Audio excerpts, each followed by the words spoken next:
The Ostari delegation walked out. No warning, no speeches. Just a slow, deliberate turn and the ripple of their ceremonial cloaks as they left the Concord Summit's grand chamber. The vast observation windows behind them showed Earth turning serenely below, oblivious to the insult unfolding in orbit. A hush fell over the gathered envoys. One by one, eyes shifted toward the human seats. Some were sympathetic. Most were calculating. Elias Vance didn't move. He sat in the front row, back straight, gaze locked on the fading shimmer where the Ostari had vanished. His jaw was tight, but his mind was already cataloging the consequences. They hadn't just refused a handshake. They had walked out of a treaty renewal session on humanity's home ground, in full view of 100 species and the ever-hungry galactic press. Behind him, whispers began. Ancestral law. Dangerous ground. Not safe for them. Each phrase landed like a quiet accusation. Elias forced himself to stand only when the Concord speaker called for recess. The chamber erupted into low chatter as he stepped into the side corridor, the polished black floor reflecting the pinpoints of the overhead lights. Counselor Alara, a lean, silver-skinned diplomat from the Thurney, intercepted him. "Vance, the council wants you in private session. Now." "Of course they do." He adjusted his jacket and followed her down the hall. "Let me guess. Find out why the Ostari walked." Alara didn't smile. "They'll put it more politely. But yes. They want this anomaly resolved. Quietly. Quietly." Elias snorted. "They just insulted us in front of half the galaxy." She stopped outside the council chamber. Half the galaxy saw them refuse Earth. No one saw them refuse you. Make that your angle.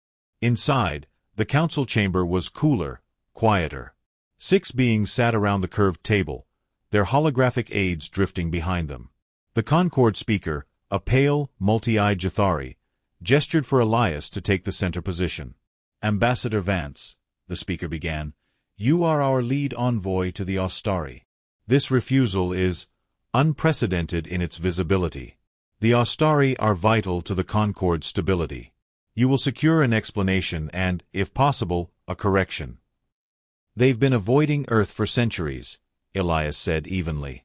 "This isn't new." The speaker's eyes blinked in sequence. "The behavior is not new.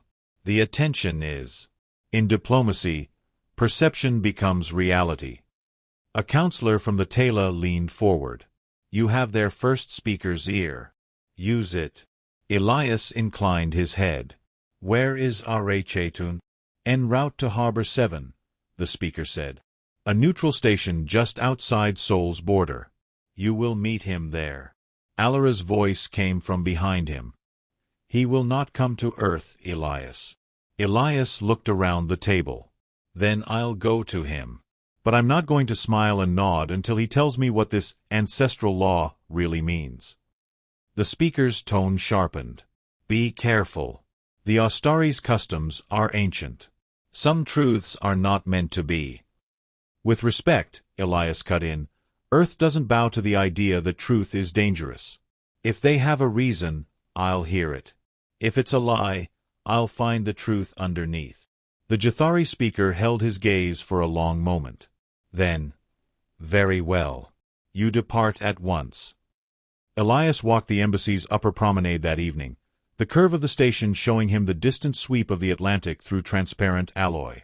Below, shuttles drifted between docking rings, tiny motes against the vast blue of home. He remembered his first meeting with an Ostari years ago, how their eyes had seemed to look through him, as if measuring something deeper than his words. They were the oldest known civilization in the galaxy, their recorded history stretching back over 1,000,000 years. They were patient in a way no human could match, deliberate in every gesture. And they had never set foot on Earth. Trade? Yes. Joint missions? Yes. But always from orbit, always off-world. Their avoidance had been an oddity for centuries, excused as cultural preference. Now, after this public walkout, it looked more like contempt. Or fear. A voice broke into his thoughts. "You're thinking about what they're hiding." He turned. It was Mira Chen, deputy envoy, leaning on the railing beside him. Her expression was unreadable. "I'm thinking about what it costs us," he replied. "If the Ostari can snub Earth without consequence, others will follow." She studied him. "You really believe they'll tell you?" Rha has been first speaker for longer than human civilization has existed. He's not going to give up a million-year-old secret because you ask nicely. "Then I'll ask impolitely."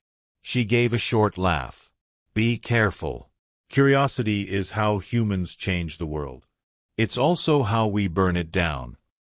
He didn't answer. Some warnings didn't need replies. The diplomatic cruiser Dauntless left orbit the next morning, its silver hull catching the sun as it accelerated toward the outer system. Elias stood in the observation lounge, watching Earth recede, a marble swirled in blue and white. The captain's voice came over the comm, "Ambassador, we'll reach Harbor 7 in 20 hours. Ostari delegation confirmed inbound from the opposite vector." Elias nodded to himself. 20 hours to prepare questions that might pry open a secret the Ostari had guarded for longer than humanity had been sapient. He reviewed everything the archives would give him. Facts were sparse. The Ostari had been first contact partners with dozens of species, mentoring them into interstellar society. They had ended wars before they began, brokered peace between civilizations that could barely speak to each other. But about their contact with Earth, nothing. Not a line. Not a date. He switched to restricted files, diplomatic notes, unclassified reports, rumors collected by human envoys over the decades. One fragment caught his attention, a Tala observer's comment from a century ago. "The Ostari treat Earth as a wound that will never heal. They circle it, they study it, but they will not touch it." Elias sat back, the words echoing. A wound. Whose? Theirs or ours? The comm pinged again. "Ambassador, message from Harbor 7. First speaker Rha will meet you in the Hall of Accord upon your arrival. Duration, unspecified." Elias allowed himself a tight smile. Unspecified meant Rha was in control. But at least it wasn't an outright refusal. He shut down the console, the Tala's words still whispering in his mind. A wound. He intended to see how deep it went. Harbor 7 hung in space like an ancient coin, pitted, burnished, its docking rings turning slowly against the black.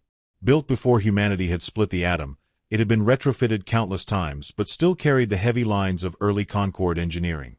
The Dauntless slid into approach vector.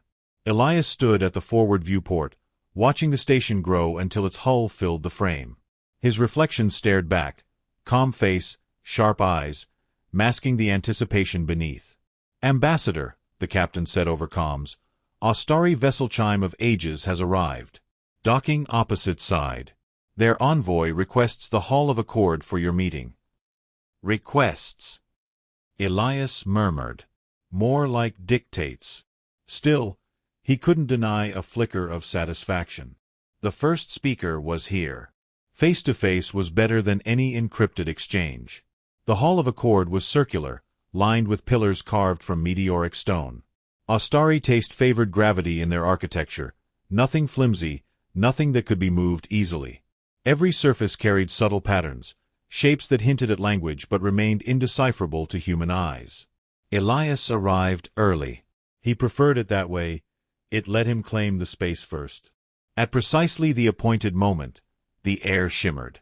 3 Ostari emerged, their teleport field collapsing into silence. 2 were attendants, tall and draped in patterned veils. Between them stood Rha. Even among his kind, the first speaker carried an unmistakable presence. His skin was a deep, almost metallic green, layered in fine, scale-like plates. Crest ridges swept back from his brow in lines that seemed grown rather than built. His eyes, faceted, crystalline, caught the light and fractured it into colors that had no names. "Ambassador Vance," Rha said, his voice low, resonant. The translator caught the words, but a shadow of deeper tones lingered, like the echo of something ancient. "First speaker," Elias replied with a small bow. "I appreciate you meeting me." A pause, the kind Ostari used to measure worth. "I meet where meeting is possible." Elias gestured toward the center dais. And yet, Earth is not possible? Arichetun regarded him for a long moment before moving forward, attendants falling in step. It is not. They stood at the dais, the station's slow spin visible through the high windows. Help me understand, Elias said. Your people trade with us. You attend our colonies. But Earth, our home, you avoid entirely. Our laws forbid it. That's the phrase everyone repeats. Ancestral law. But laws have reasons. They also have consequences when broken. Elias leaned slightly forward. Is this about safety, politics, history? It is about memory, Arichetun said, his crystalline gaze fixed on Elias. Memories that should remain undisturbed. That's poetic, but not an answer. Archetun's head tilted, a gesture Elias had learned signified amusement, or something close to it. You are direct. This is the way of your kind.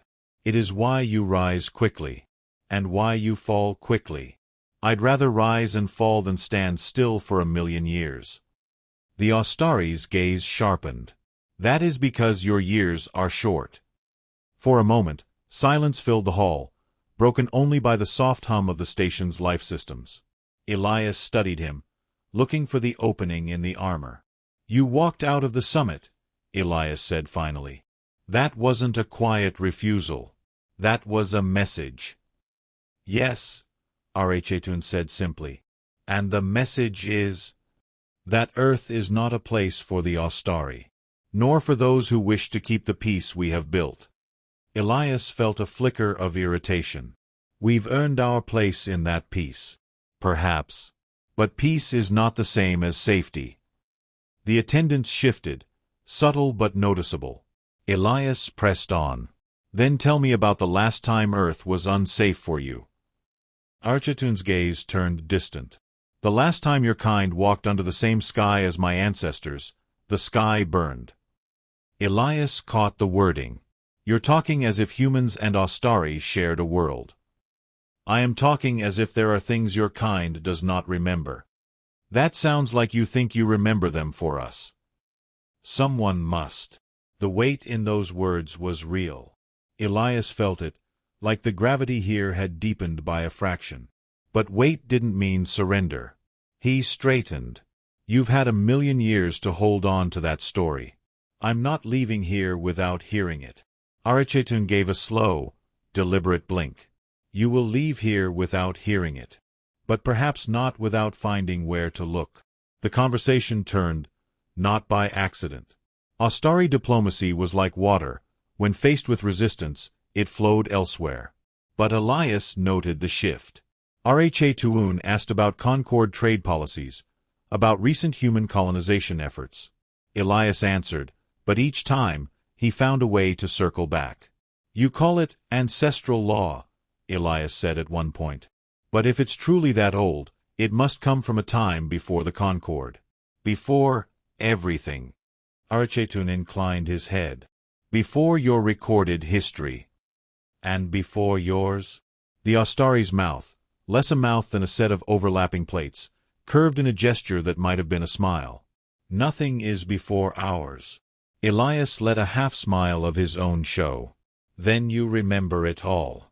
Which means you're choosing what not to tell us. That is correct. The bluntness caught him off guard, though he didn't let it show. Why admit that? So you know the silence is not ignorance. When the meeting finally wound down, there was no handshake, only a formal exchange of bows. The attendants stepped forward, the air shimmered again, and the Ostari were gone. Elias stood in the empty hall for a moment, absorbing the residue of the encounter. He'd gotten nothing concrete, no date, no event, no treaty, but he'd confirmed one thing. The Ostari weren't avoiding Earth out of superstition. They were avoiding it because they remembered something humanity had forgotten. Back aboard the Dauntless, Elias poured himself a measured glass of water and replayed the meeting in his head. Ostari pauses, their phrasing, the way Arichettun's gaze had shifted when he'd mentioned, the sky burned. He called up the Dauntless AI. Pull every available Ostari record on Earth, First cycle through Concorde formation. Cross-reference with unexplained astronomical events. The AI's voice was smooth, neutral. Acknowledged. Some records may be classified. Flag them. Elias took a sip of water. We'll see who they're classified by. He glanced at the viewport, where Harbor 7 drifted against a backdrop of stars. Somewhere out there was the story Archetun refused to tell. And Elias intended to find it, whether the Ostari liked it or not. The dauntless data core hummed with quiet purpose. Elias sat before the primary console, the dark screen blooming into columns of alien glyphs as the AI dug into Ostari archives. Threads of translation scrolled beside them, half complete, some flagged in red, others marked access restricted. Progress. Elias asked without looking up. 52 public records found, the AI replied. 19 contain references to Earth or Sol. 12 are censored by Ostari High Council encryption. 7 have partial fragments accessible through Concorde Treaty loopholes. Start with the fragments. The glyphs reassembled into shapes and dates, if they were dates. Ostari chronology wasn't linear. It folded back on itself like a coiled river. Still, Elias had learned enough to see a pattern. Most fragments clustered around a single epoch, the first cycle. One entry was little more than a sentence, but the tone was unmistakable. The sky turned to glass, and the sea became ash. Departure was survival. He read it twice. Glass skies, ash seas, sounds like aftermath of an impact. Or worse. The AI's voice was calm, as if it weren't casually reciting the possible death of a planet. 2 cross-referenced accounts describe light greater than 1,000 dawns visible from 3 Ostari colonies. Elias leaned back. Supernova? No, wrong scale. That sounds like... He didn't finish the thought. His comm pinged. The caller ID was familiar. He tapped the accept key, and the face of Dr. Imani Chowdhury filled the screen, archaeohistorian, specialist in pre-Concorde civilizations, and one of the few people Elias trusted with a dangerous question. "You're calling from orbit around Harbor 7, she said without greeting. "So I assume you've been stirring trouble." "Always." He smiled faintly. "Imani, I need your expertise. Ostari records, first cycle references to Earth. Do you know anything?" Her brow furrowed. First cycle isn't a term they throw around lightly. You're digging into something they've protected for longer than humans have been walking upright. That's what I figured. She hesitated. Elias, you won't get far in their archives. What they lock down, they bury. But there might be a human way in. 15 minutes later, Elias was in the Dauntless comm suite, watching a decrypted data packet crawl across the screen. It was an old Concorde survey log, filed under restricted, cultural preservation.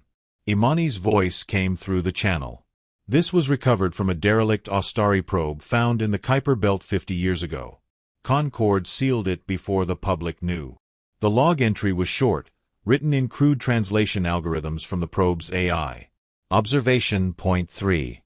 Target sphere showing high-energy atmospheric conversion. Organic structures unstable. Recommend cessation of contact per ancestral law. Atmospheric conversion? Elias asked. Could mean terraforming. Could mean weaponized chemistry, Imani said. The Ostari were watching Earth. Something happened, and they cut all direct presence. He closed the file, mind racing. If the Ostari had been observing Earth during the so-called first cycle, that meant humanity, or something like humanity, had existed back then. But human history didn't stretch that far. Unless the Ostari were talking about a different humanity. Later, in his quarters, Elias stared at a projection of Earth. Blue oceans, green continents, clouds swirling in quiet majesty. It looked timeless, unchanged for millennia. But if Archetun's words were true, the surface might have once been unrecognizable. The ship's AI interrupted his thoughts. Incoming encrypted transmission. Origin. Ostari diplomatic channel. His pulse quickened. Accept. The display shifted, and there was Archetun's crystalline gaze. No greeting. You are searching where you were told not to. Elias kept his voice even. I'm searching where I wasn't given an answer. You will not like what you find. I'll take that risk. Arachetun's ridged crest shifted. The last time your kind sought this knowledge, the sky burned again. Before Elias could reply, the channel cut. No signal to trace. Just silence. He sat for a long moment, then turned to the console. AI, compile every known Ostari ship log that matches the time window for first cycle events and any mention of Earth. Processing, the AI said. Estimated time, 2 hours, 17 minutes. Those hours were not idle. Elias reviewed orbital survey data from human telescopes, searching for geological markers of cataclysm, crater rings, isotopic anomalies, layers of fused glass in ancient strata. He found hints, but no certainty. Then, 2 hours later, the AI's voice returned. Compilation complete. One anomaly detected. A vessel designated Tal's memory was logged near Sol approximately 1 million years ago, under Ostari registry. The log ends abruptly. Ends how? Last entry reads, Observer crew terminated. Sphere unstable. Relic retrieval incomplete. Elias stared at the words. Relic retrieval. That wasn't science, that was salvage. AI, define sphere unstable in Ostari technical lexicon. In this context, planetary biosphere collapse. He exhaled slowly. They came here for something. Something old enough to call a relic. A soft chime signaled another message. This one wasn't Ostari, it was internal. The dauntless captain. Ambassador, we've received notice from Concord High Council. You're being recalled to Luna Station. No reason given. Of course not, Elias muttered. They've caught wind of what I'm looking for. That night, if the ship's circadian cycle could be called night, he sat in darkness, the only light coming from the rotating projection of the Ostari symbol for ancestral law. It wasn't just a law. It was a seal. A lock. And locks existed to be opened. The next morning, he called Imani again. I need a quiet research hub. Somewhere off Concord's radar. You're burning every bridge you've got, she warned. They'll rebuild them when they realize what's on the other side. She sighed. There's an old relay station in the belt. No active registry. If you can get there without attracting attention, I can feed you the Ostari's deep sky maps from the first cycle. Elias's eyes narrowed. Maps. Stellar positions change over 1 million years. If you can pinpoint where they recorded from, you can find the exact vantage point they used. And maybe what they were watching before Earth. When the channel closed, Elias felt the shift in momentum. This was no longer about prying an answer from Arachetum. This was a hunt with a trail, maps, vanished probes, sealed archives, and a missing relic. The Ostari weren't just refusing to set foot on Earth. They were guarding the memory of what had happened there, and what might still lie buried under its oceans or deserts. Something they feared enough to keep away for 1 million years. And Elias Vance intended to dig it up. The dauntless engines were throttled low, their hum barely a whisper through the hull. Elias stood at the forward viewport, watching the asteroid field drift past like slow, dark whales in a frozen ocean. Each rock was tagged with a pale holographic outline, a reminder that one careless vector shift could reduce the ship to shrapnel. Approaching the relay, the helm officer said. The AI overlaid the coordinates. The object ahead was no more than a jagged chunk of nickel iron, its surface mottled with impact scars. Only up close did the deception falter, the glint of metal struts, half-buried antennae, and the faint geometric regularity of a structure built to be forgotten. Elias keyed the comm, dock us manually. No autolink, I don't want its systems waking up until we're inside. The docking clamps bit into the asteroid's hidden port. Inside, the air was stale but breathable, a century-old filter humming with the slow determination of outdated machinery. The lighting strips along the corridor flickered weakly, like they resented the intrusion. Imani's voice came through his wrist comm, "You're in." "I'm in." He swept a beam of light across the interior. Bare corridors, rust-streaked bulkheads, cables drooping like roots from the ceiling. Data core should be 2 levels down, she said. You'll find a central sphere. That's where the Ostari's first cycle star maps are stored. The elevator was long dead. Elias climbed the narrow maintenance shaft, boots scraping metal.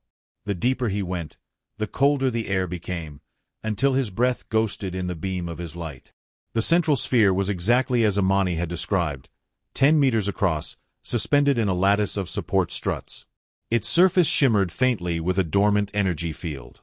Elias stepped closer, pressed his palm to the activation panel. The air hummed. The sphere's surface rippled, peeling back like liquid glass to reveal a 3-dimensional starfield. The projection was alien in more than language. It showed the galaxy not as humans saw it now, but as it had been eons ago. Stars sat in unfamiliar positions, spiral arms curled tighter, constellations warped beyond recognition. Elias's eyes followed a glowing thread woven through the map. It began in an unremarkable corner of the Orion Arm, near where Earth would one day exist, and stretched outward across hundreds of light-years. The thread ended at a red marker, pulsing faintly. AI, Elias said softly, overlay human stellar coordinates. The map shimmered, adjusting. His chest tightened. The pulsing red marker wasn't in another system. It was in Earth's own orbit, only 1,000,000 years earlier. Imani's voice cracked through the calm. Elias, do you see it? I see it, he said. They were here before there was a human civilization to meet. Not just here, she replied. Follow the earlier points along the thread. There's a pattern, habitable worlds, each one in the first cycle's range, all abandoned. Elias traced the sequence. Planets once lush now marked as sphere unstable. Some orbits were empty, worlds gone entirely. A faint beeping broke the silence. Elias turned. The relay's long-dormant defense system had woken. Unauthorized data access detected, the station's old Ostari voice warned. Lockdown in progress. Imani, they know I'm here, Elias said, grabbing the portable core interface. He jammed it into the sphere's lower port, initiating a rapid transfer. How fast can you pull it? Fast enough if the place doesn't vent me into vacuum first. The lights snapped from dim white to warning red. A deep rumble passed through the structure, security bulkheads sealing. The AI's voice spoke in his ear. Elias, 2 inbound vessels. Ostari signature. Intercept in 6 minutes. They didn't waste time. He yanked the interface free as soon as the progress bar hit 100%. The sphere sealed itself with a ripple, as if nothing had been touched. Climbing back through the maintenance shaft, Elias felt the relay tremble under power surges. Systems that had slept for a century were waking in hostile mode. By the time he reached the docking bay, emergency shutters were already half closed. He slid under them, hitting the dauntless hatch controls. Go! He barked as soon as the clamps disengaged. The ship tore away from the asteroid, engines flaring bright against the dark. Elias stood in the aft corridor, breathing hard, watching the relay dwindle into the void. 2 angular Ostari craft emerged from the black, their hulls catching faint starlight. They made no hails. They didn't need to. Course, Ambassador? The helm officer asked. Deep belt, Elias said. Hide us until I know what we've got. In his cabin, he set the core interface into the desk cradle. The AI began parsing the files. First came high-resolution planetary scans, lush jungles, crystalline oceans, sprawling alien structures long since crumbled to dust. Each file carried a date far older than human history. Then came the sphere unstable markers. In every case, the change happened abruptly. Within a few years, sometimes mere months, a thriving biosphere collapsed into wasteland. The last file was encrypted differently. Layers of security wrapped around it like armor. The AI estimated 4 hours to crack it. Imani came through again. You got out. Barely, Elias said. And the maps. They show Earth, Imani. Not as we know it, older. And something happened to it, same as the others. There was a pause. Then you found the Ostari fear. They're not avoiding Earth because of us. They're avoiding what happened before us. 4 hours later, the AI's decryption finished. The file opened into a short, chilling video. A view from orbit. Earth, recognizable but altered, its continents shifted, its oceans a deeper shade. A brilliant flash erupted over the largest landmass, brighter than the sun, blooming into a sphere of fire. The camera shook. The blast spread in a perfect ring, the atmosphere boiling away in a shock wave. The video ended with a single Ostari line of text. Do not return. It waits. Elias stared at the words. It wasn't defined. No coordinates, no species name, no explanation. Just the warning. The dauntless AI broke the silence. Ambassador, the Ostari vessels have broken pursuit. They are holding position at the relay. Watching, Elias murmured. Making sure I leave. He closed the file but didn't delete it. Whatever had burned Earth a million years ago was not gone. The Ostari feared it enough to vanish from the planet's surface and to erase the evidence. But now Elias had the evidence. And evidence had a way of changing everything. The Dauntless slid into Luna Station's outer docking ring, its hull streaked with micrometeorite scars from the belt. Docking clamps locked with a muted thud. Elias stood at the airlock, the core interface tucked in a sealed case at his side. Luna Station's air was filtered to sterility, the faint scent of ozone lingering. Beyond the glass-lined concourse, Earth floated, blue, bright, seemingly untouched.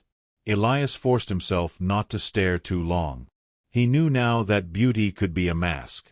The station's council chamber was a crescent of polished steel and white composite, its walls inset with curved holoscreens showing live feeds from across human space. 10 counselors sat at the arc, their badges glinting under the overhead lights. Counselor Roth, a broad man with a voice like gravel, leaned forward. Ambassador, you claimed urgent intelligence from the Ostari belt. Explain. Elias set the sealed case on the table. What I found wasn't a message to humanity. It was a warning, left a million years before we existed. He opened the case. The core interface's projector lit the chamber in a pale glow. First came the alien star maps, the galaxy warped into its ancient form. Gasps rose when the thread of habitable worlds appeared, each one flaring with vibrant life before dimming to barren gray. Counselor Jin's voice was tight. This pattern. Every one of these worlds collapsed within a generation? Yes, Elias said. And the sequence ends at Earth's coordinates. Only, not our Earth. An older one. He played the final file. The chamber fell silent. The room watched as the alien footage unfolded. The flash, the spreading ring of fire, the atmosphere boiling away. The silent destruction consumed the planet until only a scorched sphere remained. The words do not return. It waits. Burned in alien script across the black. No one moved for several seconds. Then Roth spoke, voice low.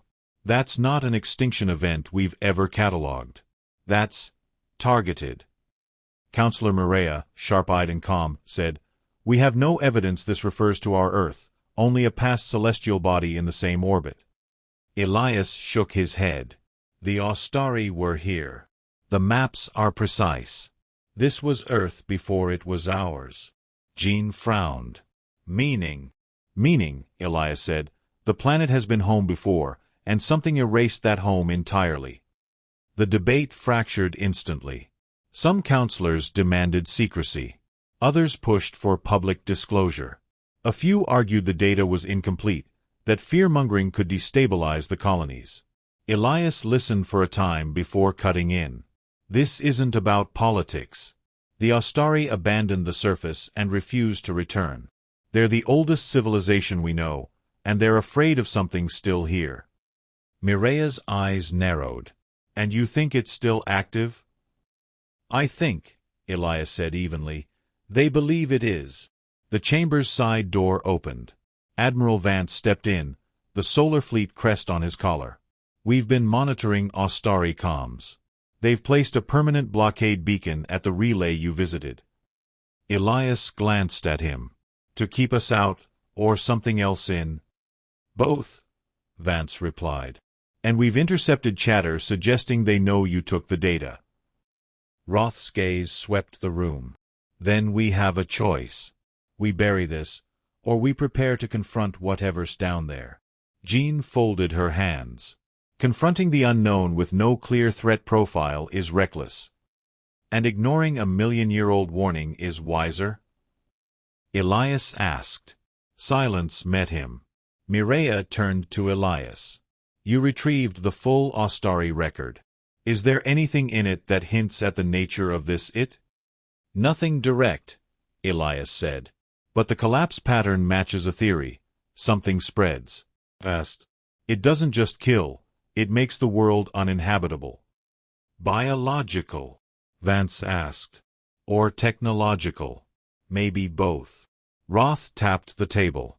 If this is credible, containment is priority. That means no expeditions, no deep drilling, no activation of ancient structures, if they even exist. Elias leaned forward. And if we're already triggering it without knowing? We're mining, building, digging into crusts untouched since before our species existed. If the Ostari knew where not to step, we don't.